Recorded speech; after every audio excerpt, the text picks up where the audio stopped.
Hello, I'm Nancy. Welcome to my channel. I'm fortunate that I have regular interaction with my grandchildren and my great-grandchildren.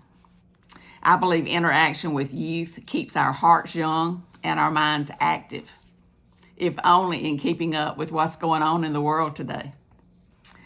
It is rare for me to sit with one of them without them mentioning what they have learned in the Bible or what God has shown them about a life situation, or where they believe that their life is headed. They're also known to call me with spiritual questions, some of which I have answers, some I may have suggestions, and some I just may not know. But the interaction in the spiritual realm pleases me as well as the interaction in the natural realm. These moments, these interactions make my heart happy. There are times when my grandchildren ask me about my life, experiences that I have had, things that I have learned about God. But I find if I just let them talk, they usually go full circle and get to the most important things that's going on with them. I rarely ask questions. I just listen. And I don't make snap judgments on anything they say or on anything that they have done. That's not what they need. They need someone to believe in them, to stand with them, to pray for them, and to be confident that they will have a great life. But I believe that we're not supposed to just stop with the influence that we can have with our close family. I believe that we can have an influence wherever we go in life. Our church has a small cafe in the lobby with what I call designer drinks. Standing in line with young people gives the opportunity to ask what their favorite drink is, or to ask what they would suggest that I try that week, or what I should stay away from. Young people have opinions, and for the most part, they enjoy expressing them. I was recently in our community pool, swimming and walking some water laps, trying to build up some strength. There were two little sisters playing with a floaty nearby. As I swam past them, I said, "I really like your swimsuits." They looked at each other and said, "Thank you." I then told them, "I'm a pink girl too." I could see them looking at me thinking, "You're an old lady. You're not a girl." But my smile caused them to smile also. I, on purpose, will make a complimentary remark to a cashier or other service provider, especially a young person. I may say, "I like your manicure." I may say, "That color looks good on you." I may say, "You made that delivery fast." I may say, "You're a blessing in my life today."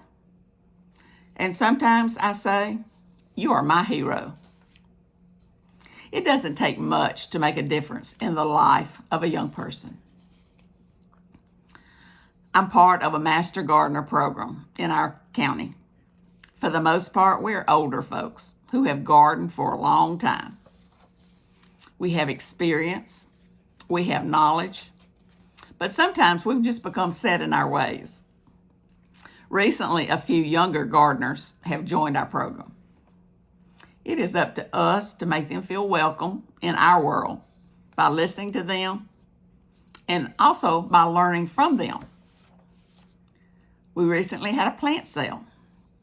One of these younger women introduced us to a way to take credit card payments. In the past, we only took cash because doing it any other way was just too confusing for us. Now we have learned a better way and a quicker way to operate our sale. When I have needed help with the details of YouTube posting, it's young people who have videos that have helped me, because it's mostly young people who know enough technology to help a girl out. it seems the folks coming into prison are getting younger and younger. Or it may just be me getting older and older. But I try with them also to see them as the person that they are. Not to consider them a number or tag them by their crime. That's not what I'm in prison for. I'm in prison to bring light and hope to a dark and dismal world. I try to establish a relationship with each, and when possible, to listen to them. For the most part, they feel like they have landed in hell. It's unimaginable to many of them, and it's easy to lose hope for any future that they have ever dreamed of. But a smile, an encouraging word, can make all the difference in the life of one of these inmates. I was in the customer service line at Kroger recently, waiting patiently for my turn. There was a baby girl in a buggy near me. I noticed she was looking at me. In today's culture, I never go near a child. I never touch a child in public. But I smiled at her and I gave her a little wave. That pleased her so much. My point today is that we can make a difference daily in the lives of young people, from toddlers to young adults. If we take the time to be present with them, to be focused on them, to listen to them, and to be positive with them. As elder folks, we can still have influence in today's world. We might just have to be a little bit more aware, a little bit more creative, a little bit more positive than we might be feeling. I believe that I grew up in the best of times. My generation had its problems, still does, but for the most part, those problems have been known problems. The generation our young people are growing up in these days, they have much that is just unknown. That is why it's important for us elder folks to impact the young when and how we can. It might just be an encouraging word. It might be a validation of their efforts.